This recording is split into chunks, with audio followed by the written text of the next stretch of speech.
Selamat malam, Shalom. Malam Bang. Jemaat yang saya kasih dalam Tuhan, kita akan merenungkan firman Tuhan bersama-sama. Saya mengajak kita untuk melihat doa Bapa kami. Sekarang bagian dikuduskanlah namamu. Jemaat yang dikasih dalam Tuhan, kita tahu bersama 10 hukum Taurat dapat dibagi jadi 2 kategori. Kasih pada Allah, kasih pada sesama manusia. Dalam hal ini kita tahu urusan Tuhan didahulukan, kemudian urusan manusia. Kalau kita lihat di situ ya, hukum pertama sampai keempat itu jelas soal jangan buat patung, jangan ada Allah lain, jangan buat patung, jangan menyebut nama Tuhan dengan sia-sia, ingat kuduskan hari Sabat. Itu soal urusan Tuhan. Lalu yang kelima 5 sampai 10 itu berhubungan dengan kasih kepada manusia ya, orang tua maupun sesama. Nah, menariknya begitu juga yang terjadi kalau kita lihat dan mencermati doa Bapa kami. Kita melihat di situ ada pembukaan relasional yang saya sudah bahas minggu lalu, Bapa kami yang di sorga. Dan di doa Bapa kami itu kemudian ada 3 petisi yang berkaitan dengan Tuhan. Dikuduskanlah namamu, perhatikan akhirannya mu, datanglah kerajaanmu, jadilah kehendakmu, semuanya mu, urusan Tuhan. Ya. Kemudian 4 petisi berkaitan dengan kami. Ini bagian diriku ini, gitu. Berikanlah pada kami makanan kami yang secukupnya, our daily bread, ya, roti harian kami. Kemudian ampunilah kesalahan kami, ya, hutang kami sebenarnya itu aslinya ya. Dalam bahasa Inggris itu debt, ya, hutang kami. Yang ketiga, janganlah bawa kami ke dalam pencobaan. Yang keempat, lepaskanlah kami dari yang jahat. Jadi urusan kita, baik kebutuhan hari-hari, makan, minum, soal relasi, ampuni, ya. Jangan bawa kami ke dalam pencobaan, soal trial, soal cobaan, temptation ya. Soal pencobaan, soal godaan di dalam dunia ini. Baik dari godaan si jahat maupun godaan pergaulan sesama dan lain-lain ya, keinginan daging. Kemudian lepaskan kami dari yang jahat. Ini bukan cuma jahat kuasa kegelapan, jahat juga dalam pengertian godaan-godaan itu ya. Jadi semua hal ini merangkum sebenarnya semua permasalahan kehidupan kita. 4 petisi yang berkaitan dengan kami ini. Ini merangkum semua permasalahan hidup kita, saudara. Baik ekonomi, termasuk makan minum, baik relasi, baik soal keimanan, ada godaan di situ, dan soal bagaimana kita bisa bertahan dalam kehidupan ini. Ya. Dan 3 yang sebelumnya itu soal bagaimana kita memuliakan Tuhan. Dikuduskanlah namamu, datanglah kerajaanmu, jadilah kehendakmu. Ini petisi ya, berkaitan dengan Tuhan. Nah, minggu lalu kita pelajari bahwa dengan memanggil Allah sebagai Bapa kami yang di sorga, itu menunjukkan kita mengakui dimensi relasional yang intim antara kita dengan Allah. Kita juga mengakui bahwa Allah adalah otoritas tertinggi yang pasti menyediakan kebutuhan, mencintai dan melindungi anak-anaknya. Nah, sekarang dikuduskanlah namamu itu apa? Dikuduskanlah namamu merupakan petisi. Petisi itu permohonan, saudara ya, kata lainnya. Merupakan permohonan agar nama Tuhan dipisahkan, dikhususkan. Dan dikuduskanlah namamu itu mengandung pengertian untuk mengundang semua orang mengakui Allah Israel sebagai satu-satunya yang benar dan suci, yang benar-benar suci, yang benar-benar kudus, ya. Dikuduskanlah namamu itu mengingatkan bahwa meskipun kita memanggil Allah sebagai Bapa, yang menunjukkan relasi kekeluargaan kita yang intim dalam hubungan dengannya, kita tetap harus menghormati Dia, menghormati kekudusannya. Jadi relasi yang intim itu nggak berarti seenaknya saja memperlakukan Tuhan. Oh, dia Bapak saya kok, lalu seenak-enaknya kita. Oh, nggak gitu. Ingat, setelah Bapa kami yang di sorga, meskipun itu relasi yang intim, yang dekat, yang akrab gitu, yang kita kenal, tapi nggak berarti seenaknya kita memperlakukan Dia. Justru kita harus lebih menghormatinya, sebab setelah Bapa kami yang di sorga, dikuduskanlah namamu. Ini bicara penghormatan, ya. Relasi yang intim nggak berarti seenaknya saja memperlakukan orang yang mempunyai relasi dekat dengan kita. Justru kita harus lebih menghormatinya, sebab Dia Allah yang kudus.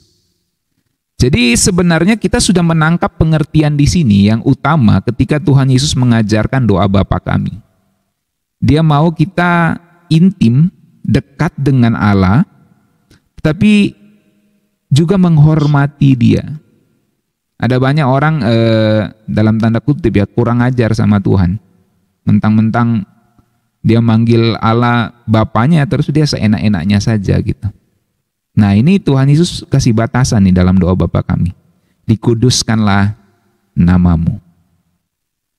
Menguduskan nama Allah pada konteks saat itu, ya, konteks sosial Tuhan Yesus yang berada di bawah di bawah pengawasan Kekaisaran Romawi saat itu, ya. Itu menunjukkan bahwa hanya kepada Allah saja, kepada Bapa yang di sorga saja kita berdoa, bukan kepada kaisar atau dewa yang lain. Beberapa waktu ini saya mengajarkan kepada saudara di Rema Bible Teaching maupun sempat saya singgung beberapa hal dalam khotbah bahwa dunia Tuhan Yesus ada di muka bumi saat itu adalah dunia yang dikuasai oleh Kekaisaran Romawi. Dan mau tidak mau, suka tidak suka, konteks Kekaisaran Romawi itu sangat mempengaruhi pengajaran para rasul, bahkan pengajaran Tuhan Yesus. Jadi ketika Tuhan Yesus mengajarkan doa Bapa kami, sebenarnya dia sedang menyinggung juga kaisar yang dianggap sebagai bapa rumah tangga seluruh kekaisaran, yang dianggap menyediakan kemakmuran bagi masyarakat saat itu dengan konteks Pax Romana, kedamaian Romawi, kemakmuran Romawi saat itu, saudara ya. Nah, Tuhan Yesus mau bilang bahwa bukan kepada kaisar kamu berdoa, yang kaisar itu dianggap sebagai dewa, tetapi kepada Bapa yang di sorga, Allah Israel saat itu tentunya konteksnya. Jadi bukan kepada dewa-dewa yang lain seperti dewa Jupiter, dewa Hermes, ya, dan lain-lain. Kalau dewa Jupiter itu orang Romawi, ya.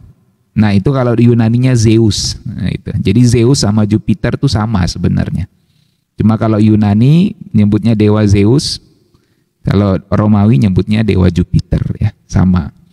Nah, bukan kepada itu, ya, bukan kepada dewa-dewa seperti itu, deus-deus seperti itu. Bukan juga kepada yang kamu anggap Divus atau Divivilius. Divus itu manusia yang didewakan, dalam hal ini kaisar, ya. Atau yang dianggap sebagai anak dewa, kaisar itu. Tapi kepada Allah yang di sorga, jelas. Bukan di Roma, tapi di sorga, di tempat yang maha tinggi. Nah, itu maksudnya dikuduskanlah namamu. Jadi bicara kita memisahkan, mengkhususkan, bukan kepada kaisar tetapi kepada Allah yang di sorga. Dikuduskanlah namamu. Jadi hanya kepada Dia kita berdoa. Itu maksudnya, saudara. Lalu dikuduskanlah namamu pada konteks saat itu itu berarti bukan soal namanya dalam bahasa Ibrani, Yahweh, yang kemudian sekarang ada gerakan nama Yahweh itu ya. Orang mulai menyebut Tuhan itu di dalam bahasa-bahasa Keibranian gitu. Yesua, Yesus diganti Yesua gitu ya. Terus Allah nggak boleh lagi ganti Elohim gitu ya. Tuhan pakai ya Tuhan nggak apa-apa, terus pakai Yahweh ya, Yehua gitu dan lain-lain. Sebenarnya nggak apa-apa juga, itu menarik ya, jadi variasi aja. Cuma kalau kita dikatakan kalau kamu sebut Allah kamu tidak selamat, tidak masuk surga, nah itu sudah masih bisa kita berdebat di situ ya. Sudah lain itu. Jadi bukan soal namanya disebutkan dalam bahasa Ibrani itu dikuduskanlah namamu. Banyak orang salah paham, dikuduskanlah namamu, oh berarti kita harus sebut namanya dalam bahasa Ibrani. Nggak gitu saudara ya. Sebenarnya pelafalan Yahweh itu sendiri masih diperdebatkan tuh. Apakah benar Yahweh atau Yehua atau Yehowo gitu. Kita nggak tahu karena konsonannya vokalnya nggak ditahu saat itu ya. Tidak ada orang berani menyebutkannya ya, hanya dituliskan saja. Dituliskan pun cuma konsonannya saja, nggak ada vokalnya, makanya YHWH. Orang berebut di sini apakah di antara Y dengan H ini adalah Y atau A, apakah E atau A. Kalau dia A berarti Yah, kalau E berarti Yehua. Antara H dengan WU gitu. Jadi orang berdebat di situ. Ada lagi W-nya ini jadi V, Yehova. Dan lain-lain. Jadi poin saya adalah ketika kita bicara dikuduskanlah namamu, Tuhan Yesus itu tidak sedang ajar kamu harus sebut nama Allah dalam bahasa Ibrani ya. Gitu. Kamu orang-orang Roma yang bertobat, orang Arab yang bertobat harus sebut nama Allah dalam bahasa Ibrani ya. Enggak gitu. Tuhan Yesus enggak sedang ajar kayak gitu waktu dia bilang dikuduskanlah namamu ya. Tapi ini soal sikap hati yang hormat kepadanya. Bapa kami di sorga itu relasi yang intim, tetapi relasi yang intim bukan berarti seenaknya saja diperlakukan. Gitu. Relasi yang intim justru harus mendatangkan sikap hati yang hormat kepada Tuhan. Nah, kalau kita baca misalnya saudara-saudara ya di dalam Yesaya 29 ayat 13, Ibu Lili bisa baca Ibu Lili di slide ini. Tuhan telah berfirman, oleh karena bangsa ini datang mendekat dengan mulutnya dan memuliakan aku dengan bibirnya, padahal hatinya menjauh daripadaku dan ibadahnya kepadaku hanyalah perintah manusia yang dihafalkan. Tuh, ya kan? Itu dalam Yesaya, kemudian dikutip dalam Perjanjian Baru. Bisa lagi Oma Lili? Ya. Matius 15. Ini padahal hatinya jauh daripadaku. Iya, bangsa ini memuliakan aku dengan bibirnya padahal hatinya jauh daripadaku. Kurang tepat bagaimana orang Yahudi menyebut Allahnya itu Yahweh. Mereka yang paling tahu, lebih jago ngucapnya daripada kita orang Indonesia. Nah, orang Indonesia ini mau sudah jadi Kristen, mau jadi ke Yahudi-Yahudian gitu. Bangga banget kalau sebut Yahweh, Yehova, Yesua gitu, Yesua gitu, kayak bangga banget gitu. Ya nggak apa-apa sih, kalau sekedar variasi, keunikan, ya nggak apa-apa. Cuma kalau itu mempengaruhi keselamatannya, itu sudah salah kalau menurut saya. Ya, jadi kurang benar bagaimana orang Yahudi itu menyebut Allah dengan mulutnya itu. Jadi poin saya adalah sederhananya gini, dikuduskanlah namamu yang dimaksud Tuhan Yesus itu bukan menyebut nama Tuhan dalam bahasa Ibrani secara benar, bukan gitu. Ya, Tuhan Yesus jauh-jauh datang dari sorga bukan mau ajarin itu gitu ya. Dia mau ajarin kamu harus punya sikap yang hormat kepada Tuhan. Makanya di Markus 7 ayat 6 juga dicatat jawabnya kepada mereka, benarlah nubuat Yesaya tentang kamu, hai orang-orang munafik. Sebab ada tertulis bangsa ini memuliakan aku dengan bibirnya padahal hatinya jauh daripadaku. Jadi bukan cuma soal omong doang, ucapan yang tepat benar di bibir seperti orang Yahudi. Tapi hatinya jauh daripadanya itu munafik, bahkan Tuhan Yesus sendiri yang sebut. Dan kata Tuhan Yesus itu menggenapi kitab Yesaya. Jadi maksud saya adalah menyebut nama Yahweh, Yehova, Yehua, apa saja ya silakan. Tapi pastikan hatimu benar-benar menghormati Tuhan. Jangan kamu ngerasa menyebut Yahweh, Yehova, Yehua terus kamu rasa udah benar kamu menyembah Tuhan. Nah, gitu maksudnya saudara ya. Jadi jangan sampai kamu menyalahkan yang orang-orang kita ini yang nyebut Allah. Itu Allah itu dari bahasa Arab tuh, nggak boleh itu. Ada orang-orang Kristen, ada orang-orang hamba Tuhan saudara yang bertobat. Dulu dia dari Muslim, terus jadi Kristen, dia menyebut Allah sampai sekarang tuh Allah. Jadi kalau dia berkhotbah itu ya Allah mengasihi kita gitu kan. Karena Allah mengasihi kita, dia memberikan anaknya yang tunggal. Nah, kita kadang lucu gitu ya, saya kadang geli gitu. Lucu gitu. Ya, Allah mengasihi kita gitu. Allah betapa begitu baik dengan kita kayak gitu. Jadi maksud saya ada orang-orang yang seperti itu ya. Apakah dia berarti tidak masuk surga gara-gara sebut Allah gitu? Nggak mungkin kan ya. Jadi dikuduskanlah namamu itu, kembali ke poin kita, dikuduskanlah namamu itu bukan soal menyebut nama Tuhan dalam bahasa Yahudi ya, bahasa Ibrani gitu. Jadi nanti kalau ada orang datang kepada saudara ajarin ajaran yang aneh-aneh gitu, ya didengar saja, tapi nggak usah diikutin ya. Oke. Nah, ini lagi Yesaya 45 ayat 22 sampai 23. Siapa bisa baca? Ibu Meni mungkin? Berpalinglah kepadaku dan biarkanlah dirimu diselamatkan. Hai ujung-ujung bumi, sebab akulah Allah dan tidak ada yang lain. Ya, Ibu Jen ayat 23. Demi aku sendiri, aku telah bersumpah, dari mulutku telah keluar kebenaran, suatu firman yang tidak dapat ditarik kembali. Dan semua orang akan bertekuk lutut di hadapanku dan akan bersumpah setia dalam segala bahasa. Bersumpah setia dalam segala bahasa. Gitu. Jadi kita mau sebut tete manis juga tidak masalah toh. Segala bahasa toh. Kalau dalam bahasa Nias apa Ibu Meni? Allah atau Tuhan biasanya? Yehova Gitu. Tuhanani. Nah, gitu lah. Mirip-mirip Ibrani juga ya. Ya. Bahasa Toraja Puang Yesus misalnya, Tuhan Yesus gitu. Ya, dan lain-lain gitu. Orang bisa menyebut dalam berbagai bahasa ya. Itu baru beberapa bahasa daerah, belum berbagai bahasa di muka bumi ini ya.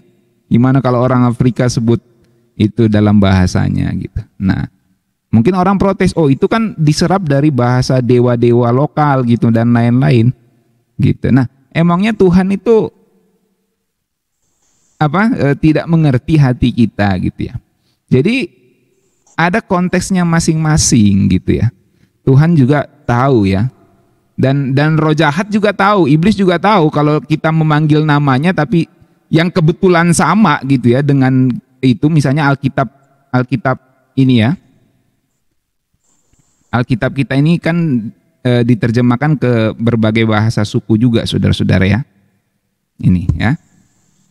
Nah, terus misalnya terjemahannya itu ada misalnya ke dalam bahasa Toraja misalnya ya. Terus ada terjemahan Tuhan itu sebenarnya sama dengan dewa-dewa di daerah Toraja misalnya. Maybe misalnya begitu ya. Jadi apakah itu salah? Penerjemah Alkitab salah? Enggak salah. Gitu. Memang diterjemahkan gitu untuk supaya orang-orang mengerti, oh ternyata ada puang yang seperti ini yang harus disembah. Tapi waktu orang sebut itu, berdoa dalam itu, dia enggak kepada roh jahat itu juga tahu, oh saya sedang enggak dipanggil, yang dipanggil tuh bos yang di atas sana itu. Yang kita takuti itu, yang dulu kita berontak sama dia gitu. Roh jahat juga tahu. Gitu. Karena yang menuntun kita itu Roh Kudus di dalam hati gitu ya. Kan banyak bahasa-bahasa daerah itu, kata Tuhan, kata Allah itu diterjemahkan seperti nama dewa-dewa lokal itu atau nama sesembahan-sesembahan lokal dulu gitu ya, di zaman dulu gitu. Tapi ya enggak tahu kalau tete manis itu sebenarnya pengertiannya gimana? Ibu Jen tahu tidak, atau Ibu Lili? Pengalaman di Ambon dulu. Tidak tahu. Nah, ada yang bilang tuh tete manis tuh dulu apa, bicara kayak apa gitu ya. Intinya ada lokalnya gitu. Tapi apakah itu salah? Tidak salah tentunya ya. Dan kalaupun itu mewakili sesuatu yang lain, seandainya ya itu mewakili roh jahat yang saat itu ada mungkin di zaman dulu, seandainya ini ya, saya nggak tahu persis benar, tapi seandainya gitu, roh jahatnya juga tahu, dia sedang tidak dipanggil sama orang Kristen itu, gitu loh. Orang Kristen itu sedang memanggil Tuhan yang di sorga. Jadi roh jahat itu tidak bodoh juga gitu. Mereka itu hidup sudah lama ya, sudah beratus-ratus beribuan tahun. Mereka juga nggak bodoh-bodoh amat gitu. Bodohnya waktu memberontak sama Tuhan aja gitu. Tapi mereka itu tahu juga mereka nggak sedang dipanggil. Nah, poin saya apa? Kembali sederhana gini lah, bahwa dikuduskanlah namamu itu bukan soal mengucap nama di dalam bahasa Yahudi atau Ibrani, tetapi hati yang menghormati Tuhan. Itu maksudnya. Makanya kalau kita lihat urutannya ya, Bapa kami yang di sorga, gitu. Itu soal relasi. Tapi kemudian bicara dikuduskanlah namamu, maka itu bukan cuma bicara keintiman, tapi bicara penghormatan, menghormati kekudusannya. Prinsipnya sederhana sebenarnya dari semua yang saya sampaikan. Relasi yang intim nggak berarti seenaknya saja memperlakukan Tuhan. Justru kita harus lebih hormat kepadanya. Itu maksudnya dikuduskanlah namamu. Oke, saudara-saudara, satu ayat terakhir, ini misalnya Yesaya 45 ayat 22, terjemahan bahasa Indonesia sehari-harinya ya. Hai seluruh penduduk bumi, berpalinglah kepadaku supaya kamu diselamatkan, sebab hanya aku Allah, tak ada yang lain. Aku telah berjanji dan janjiku tak akan batal. Demi aku sendiri aku bersumpah, setiap orang akan berlutut di depanku, dan dalam bahasanya sendiri berjanji untuk setia kepadaku. Dalam bahasanya sendiri. Ada yang bilang, oh Pak, nama itu nggak ditranslate Pak. Nama nggak ditranslate tuh. Alkitab ditranslate loh. Nama itu Daud, jadi bahasa Inggris David gitu ya, dari bahasa Indonesia Daud gitu. Ditranslate, tapi sebenarnya nama nggak ditranslate Pak. Oke, sekarang kalaupun nama nggak ditranslate, ya, yang benar penyebutannya apa? Yahweh, Yehova atau apa? Selesaikan dulu itu. Oh, yang Yehova yang benar Pak, Yahweh Pak. Oke, kalau itu yang benar, Yehova yang benar, Yahweh yang benar, sekarang coba kamu baca ayat ini. Bangsa ini memuliakan aku dengan bibirnya, padahal hatinya jauh daripadaku. Itu ditujukan kepada orang Yahudi. Kurang lebih benar apa ya orang Yahudi sebut nama Yahweh dibanding kamu? Emangnya kamu lebih hebat, lebih jago bahasa Ibrani daripada orang-orang Yahudi saat itu? Gitu. Tapi Tuhan bilang mereka munafik karena nama itu cuma dari bibirnya, bukan dari hatinya. Gitu. Oh, tapi kan kita juga mau dari hati Pak, masih ngeles deh nih. Mau juga dari hati baik, tapi sebutannya bagus juga. Ya oke, silakan, nggak apa-apa. Gitu. Tapi jangan kamu hakimi orang yang tidak menyebut nama Allah dalam keibrani-ibranian. Gitu. Sebab pengertian Alkitab tidak seperti itu. Ya. Tapi kalau mau menyebut begitu ya nggak apa-apa juga, silakan, nggak masalah. Ya, no problem gitu ya. Oke. Saya berharap saudara mengerti, karena intinya yang terpenting adalah sikap penghormatan kepada Tuhan, sebab Dia Allah yang kudus. Itulah dikuduskanlah namamu. Nah, saudara-saudara, masih banyak hal lain yang kita akan pelajari dalam doa Bapa kami ya. Ini baru petisi dikuduskanlah namamu. Datanglah kerajaanmu, jadilah kehendakmu, dan 4 petisi untuk kita ya, berhubungan dengan kita. Makanan, kesalahan, pencobaan, lepas dari yang jahat, dan selanjutnya. Oke? Saya berharap saudara mendapat perspektif baru, penajaman baru soal doa Bapa kami ini. Tuhan Yesus berkati kita sekalian. Mari kita berdoa.